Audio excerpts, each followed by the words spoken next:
A gente liga a televisão e vê diversos governadores e até mesmo o presidente da República sendo alvo de, pelo menos, especulação acerca do impeachment. E como eu sei que você é um cidadão brasileiro antenado e não quer mais ter nenhuma dúvida sobre esse tema, cola aqui com a gente porque hoje é dia de pensar esse impedimento direito.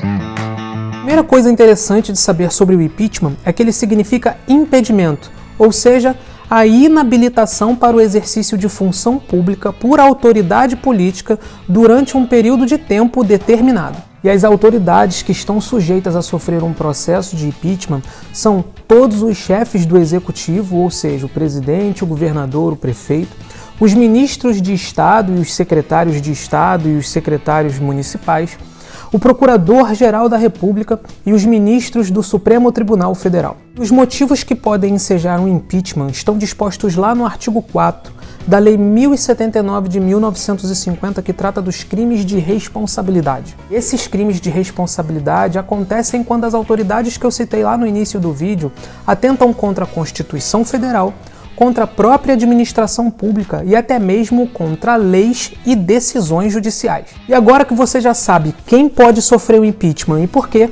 vamos lá entender como é que esse processo todo acontece. Para facilitar o seu entendimento do processo de impeachment, é importante lembrar que no Brasil o nosso Congresso Nacional ele é bicameral, formado pela Câmara dos Deputados e pelo Senado Federal. E observando o Congresso Nacional, a gente nota duas cúpulas, uma convexa virada para cima, que abriga a Câmara dos Deputados e significa ouvidos atentos aos anseios do povo. E olhando para o outro lado, a gente pode observar uma cúpula côncava, ou seja, virada para baixo, que abriga o Senado Federal, uma cúpula mais reflexiva. Agora que você está familiarizado com o nosso Congresso Nacional, vamos ao rito do impeachment em si. E aqui talvez uma das grandes surpresas nisso tudo é que qualquer brasileiro pode fazer um pedido de impeachment, desde que ele esteja em pleno uso e gozo dos seus direitos políticos. E no meio disso tudo, é claro que a gente também não pode esquecer que você deve se inscrever no nosso canal, ativar o sininho para receber as notificações, curtir e compartilhar o nosso conteúdo com seus amigos e familiares.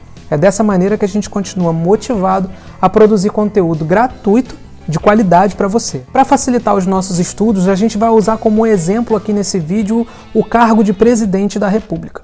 Se você, como cidadão, quer dar entrada num processo de impeachment, você vai dirigir a sua petição, ou seja, o seu pedido para a Câmara dos Deputados. E a primeira providência que a Câmara dos Deputados vai tomar é fazer o que a gente chama de juízo de admissibilidade, ou seja, saber se você realmente poderia estar fazendo aquele pedido. E é o presidente da Câmara dos Deputados que tem o poder de decidir se aquele pedido de impeachment vai ser arquivado ou vai ser colocado em pauta. E ser colocado em pauta basicamente significa que vai ser colocado para a apreciação de todos os deputados federais. Indo para os deputados federais, estes formarão uma comissão e terão 10 sessões para apreciar aquele pedido de impeachment. Nesse mesmo tempo, o presidente já pode apresentar uma defesa. E aí, se os deputados federais concordarem em 2/3 de seus membros que este processo deve continuar, ele vai ser encaminhado para o Senado. E é nesse momento em que esse processo vai para o Senado Federal que o presidente da República fica afastado por 180 dias de seu cargo, enquanto a matéria é julgada no Senado, presidida pelo presidente do Supremo Tribunal Federal. Também no Senado Federal deverá haver um consenso de 2/3 de seus membros para que o presidente seja condenado e perca o seu cargo. E aí quem assume o cargo de presidente é o vice-presidente. Se o vice-presidente estiver impossibilitado por algum motivo, será o presidente da Câmara dos Deputados.